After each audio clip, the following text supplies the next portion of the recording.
नमस्कार सर। नमस्कार sir. Sir क्या नाम है आपका? मेरा नाम धूम सिंह रावत जी। धूम सिंह जी, आप कहाँ से हैं? मैं उत्तराखंड के टिहरी जिले के आगरा खाल क्षेत्र का रहने वाला हूँ। धूम सिंह जी, आपने संत रामपाल जी महाराज से नाम दीक्षा कब ली? मैंने 27 दिसंबर 2018 में ली सर। धूम सिंह जी, आपने क्या क्या भक्ति साधनाएं की हैं? कृपया हमारे दर्शकों को बताएं। मैं बहुत बड़ी भक्ति साधना करता था। मैं राधा स्वामी पंथ से जुड़ा हुआ था। मेरे पूरा परिवार राधा स्वामी से जुड़ा हुआ था। मेरी माँ, भाई, भाभी, बच्चे, मेरे मामा। तो मैं बचपन से वो राधा स्वामी में जाता रहता था। तो माँ मेरे को हमेशा, मैं स्कूल भी जाता था तो राधा स्वामी में सेवा करने के लिए हमेशा ले जाते थे। 10-10 दिन की सेवा हम वहाँ पे करते थे। तो जो है 1996 को मैंने जो है राधा स्वामी पंथ से 12वीं में पढ़ता था, मैं नाम ले लिया। तो मुझे वो 5 मंत्रों का नाम मिला, तो मैं उसी का जाप करता था। उसके बाद मुझे राधा स्वामी पंथ ने जो है पाठी बना दिया वहाँ पे। तो जो है मैं अपने क्षेत्र से जो है काफ़ी दूर दूर, जैसे ऋषिकेश, देहरादून, उत्तरकाशी जिला और पूरा टिहरी जिला, इन जगहों पे जाता था और पाठी में जो है पाठी का काम करता था। मैं पाठ पढ़ता था, मेरे साथ एक सत्संगी होता था, वो उस पाठ को जो है सत्संग के रूप में जो है जनता के सामने बताता था। मैं राधा स्वामी में 30 साल तक रहा जी, और मैंने कोई साधना नहीं करी अपने जीवन में। धूम सिंह जी, आपने बताया कि आप 30 सालों तक राधा स्वामी पंथ से जुड़े रहे, तो फिर क्या कारण बना कि आप संत रामपाल जी महाराज जी की शरण में आए?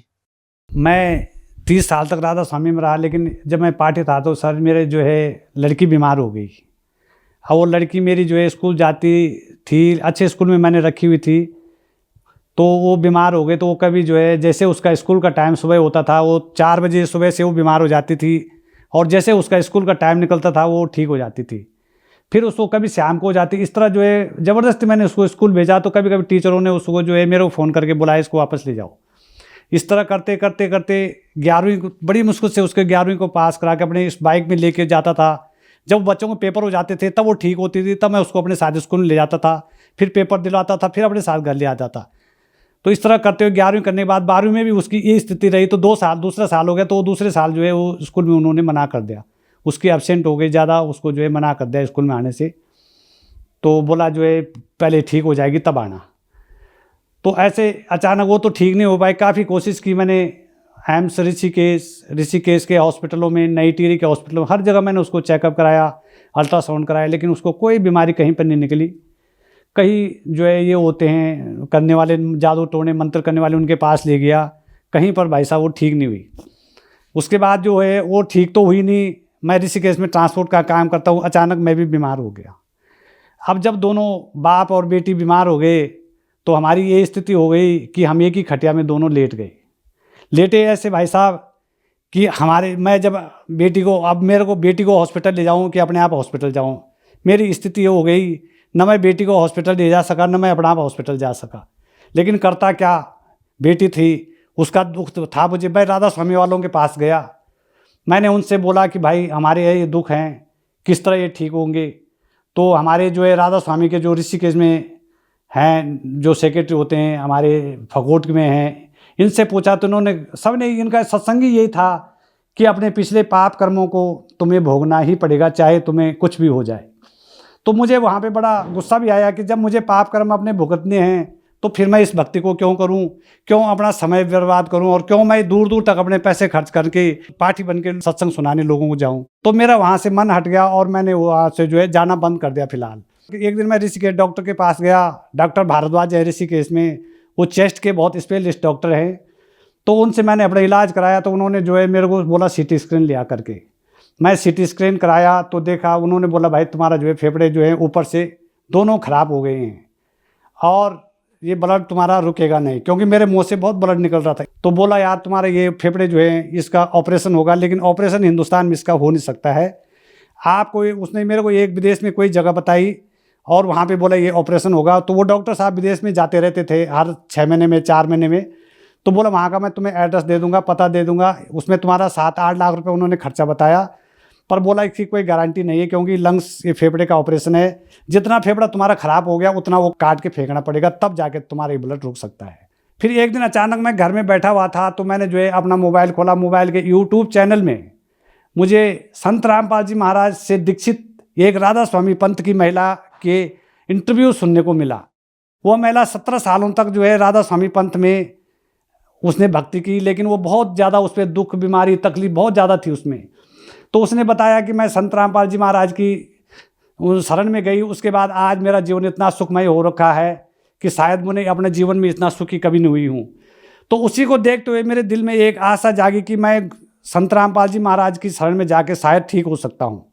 तो मैंने अपनी भगतमती को पूछा कि मैं क्या जा सकता हूँ, तो उसने बोला भाई मैं तो जाऊँगी नहीं, क्योंकि मैं राधा स्वामी वाली हूँ। राधा स्वामी में रमे हुए थे, क्योंकि व्यास जाते थे राधा स्वामी तो ये बड़े खुश होते थे। तो इन्होंने कहा हम नहीं जाएंगे। तो मैंने कहा ठीक है तुम मत जाओ, पर इन्होंने मेरे लिए बोला कि आप अगर ठीक हो सकते तो आप तुरंत जाओ।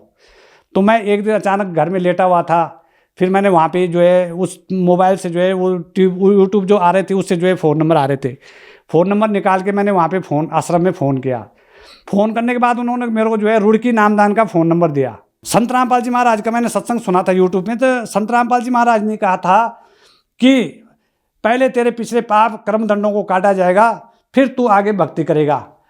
तो और राधा स्वामी में कहा था कि तुझे अपने पाप कर्म दंडों का फल भोगना ही पड़ेगा। भाई यही फर्क था। उस फर्क को देखते हुए मैं संत रामपाल जी महाराज की शरण में जाने को तैयार हो गया। मैंने अपनी बेटी को बोला क्या तू भी गुरुजी से नाम दीक्षा लेनी चाहेगी? उसने कहा, वो बीमार तो थी, उसने कहा पापा मैं भी चलती हूँ आपके साथ। तो हम वहाँ से बैठ के जो है सीधा ये नाम दीक्षा केंद्र बालावाला में आ गए। अब वहाँ पे आके जो है हमें जो है थोड़ा खाना पीना ये लगा कि यार ये तो आश्रम, क्योंकि मैं राधा स्वामी में देखा था, फिर यहाँ का आश्रम देखा, यहाँ बड़ी इज्जत मान सम्मान मिला। तो उन्होंने मेरे को मर्यादा बताई, बोला मर्यादा, मैंने कहा हाँ मैं इन मर्यादाओं को मैं किताब ज्ञान गंगा में पढ़ चुका हूँ, मैं सब निभाऊंगा। मैंने देहरादून बालवाला नामदान केंद्र से संत रामपाल जी महाराज से जैसे ही नाम दीक्षा ली तो मेरे शरीर का कुछ बोझ वहीं पे हल्का हो गया। उस नाम दीक्षा लेने से जो मेरे साथ आ रखा था, मैंने उसको बोला यार मेरा शरीर काफ़ी हल्का पड़ गया है।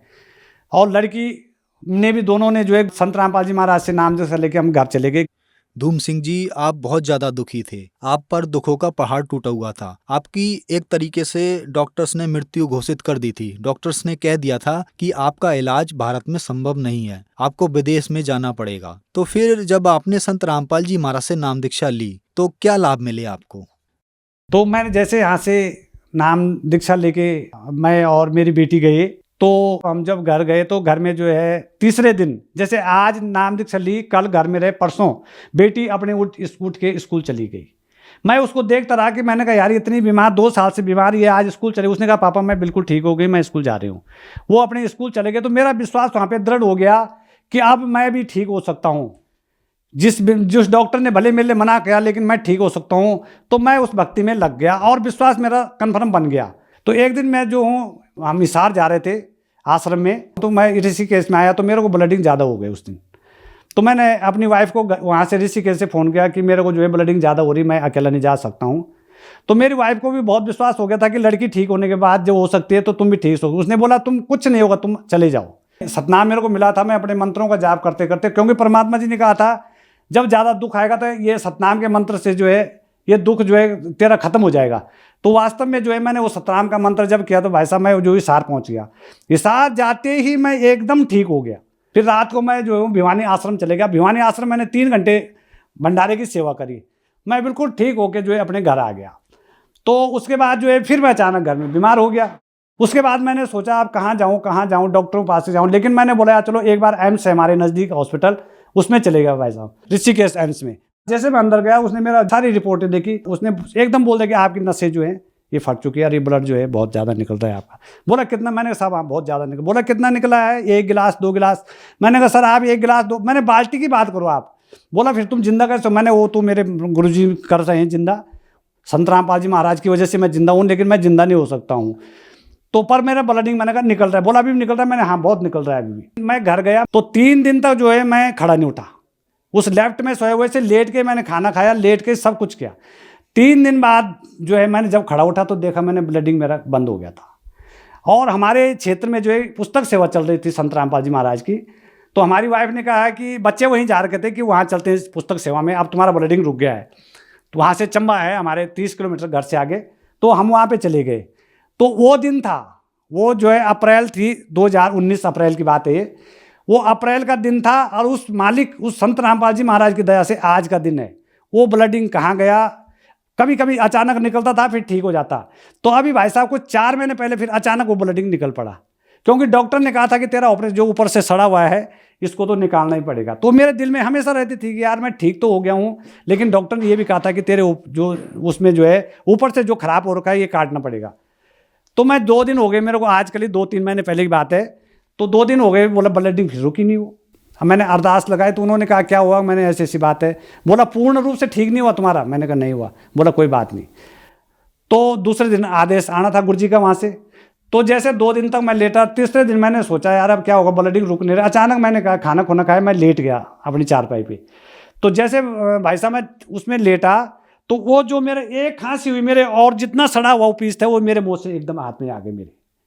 अब जैसे हाथ में आया मैंने अपनी वाइफ को बोला भाई देखो ये तो आएगा। मुझे ये लगा कि इन पीस के निकलने के बाद अब तो ब्लड कभी जिंदगी में रुकेगा ही नहीं ना, क्योंकि इतने बड़ी पीस, कम से कम इतने पीस निकल गए वो सारे।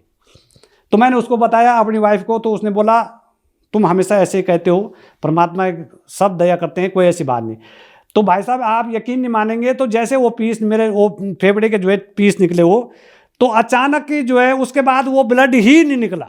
उसके बाद आज इतने दिन हो गए, मैं चढ़ाई भी चढ़ रहा हूँ, डाउन भी चढ़ रहा हूँ, गांव गांव में पुस्तक सेवा हो रही, लेकिन उस ब्लड का कहीं नाम नहीं चल रहा। वो मेरे दिल में, और उसके तुरंत बाद मैंने अरदास के लिए जो नंबर दिया फ़ोन किया, तो उन्होंने कहा कि गुरुजी जो है आप पे दया करेंगे, आप भक्ति करें, कोई चिंता की बात नहीं है। और मालिक ने उससे पहले ही मेरे पे दया कर दी कि मेरे जो शंका थी दिल में कि मेरे वो सड़े हुए फेफड़े के हैं वो बिना ऑपरेशन को कैसे निकलेंगे, और मालिक ने बिना ऑपरेशन के निकाल के बाहर फेंक दी। मेरी लड़की को जो है एक दिन उसके जो है दर्द उठ गया, इस साइड में बहुत भयंकर दर्द उठ गया। अब इतना हो गया कि दर्द उठते उठते वो बेहोश हो गई। तो मैंने उसको उठाया, ऋषिकेश हॉस्पिटल लाया, हॉस्पिटल में उसका एक्सरा अल्ट्रासाउंड कराया, तो डॉक्टर ने बोला कोई दिक्कत नहीं, छोटी सी पथरी है। मैंने परमात्मा से अरदास भी लगा दी थी। उसके बाद उसको कोई दिक्कत नहीं, उसके बाद दोबारा मैं हॉस्पिटल में गया, पता ही नहीं चला वो पथरी कब खत्म। 5 mm की पथरी दोनों साइड बता दी थी, वो भी मालिक की दया से ठीक हो गई भाई साहब। मेरे को फिर उसके बाद जो है पाइल्स था। अब पाइल्स के लिए मैं कई डॉक्टरों के पास जा रहा था, कभी किसी आयुर्वेद के पास, कभी किसी के पास। मैंने सिर्फ अरदास लगाई संत रामपाल जी महाराज से कि हे परमात्मा मेरे ये सारे दुख तूने, मेरे मुंह से जो ब्लड निकला था इतना भयंकर, वो तक तूने रोक दिया, तूने सारी सुख दे दी मेरे को, लेकिन ये छोटा सा एक दुख है, ये दुख मेरा काट दे मालिक। तो परमात्मा की वो दया हुई भाई साहब, वो दुख भी कभी पता नहीं लगा वो कहाँ गया।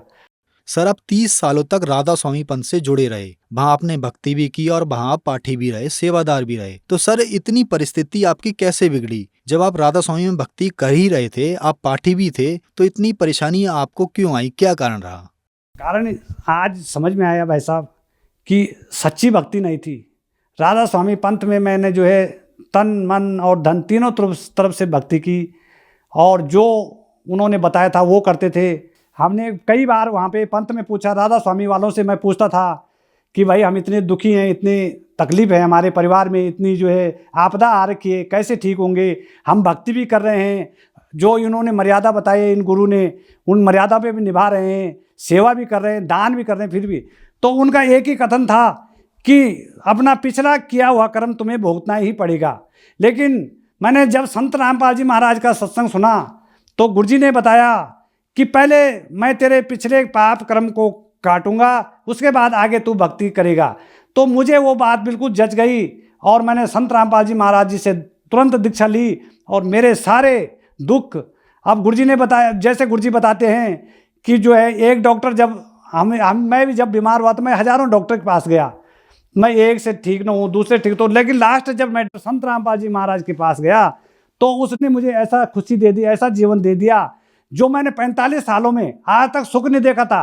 वो सुख मैं अब 3 सालों में, 3 साल होने वाले मेरे को, 3 सालों में देख रहा हूँ कि असली सुख मुझे संत रामपाल जी महाराज ने दिया। सर आपने बताया कि पहले जो आप भक्ति साधना करते थे उससे आपको कोई लाभ नहीं मिला, आपका पूरा परिवार उजड़ गया। जब आपने संत रामपाल जी महाराज से नाम दीक्षा ली और आपका उजड़ा परिवार बस गया, तो जो श्रद्धालु आज आपको देख रहे हैं, बहुत सारे ऐसे लोग हैं जो उन परेशानियों से ग्रस्त हैं, बहुत लोग परेशान हैं, और आप उनके लिए एक उदाहरण हैं, तो उनके लिए आप क्या कहना चाहेंगे? मेरा विशेषकर उन राधा स्वामी के लोगों के लिए, विशेषकर जो मेरे भाई लोग राधा स्वामी में हैं, बहुत हैं हमारे क्षेत्र में, कि आप लोग जो है सच्ची साधना के लिए, जो हमारे शास्त्रों में, राधा स्वामी पंथ ने कभी भी जो है हमारे धर्मशास्त्रों को नहीं खोला है, वो उस चीज़ को मानते ही नहीं है। जबकि हमारा जो है धर्मशास्त्र, उनमें स्पष्ट लिखा हुआ है, शास्त्र अनुकूल जब हम साधना करेंगे तभी हमें सुख प्राप्त होंगे।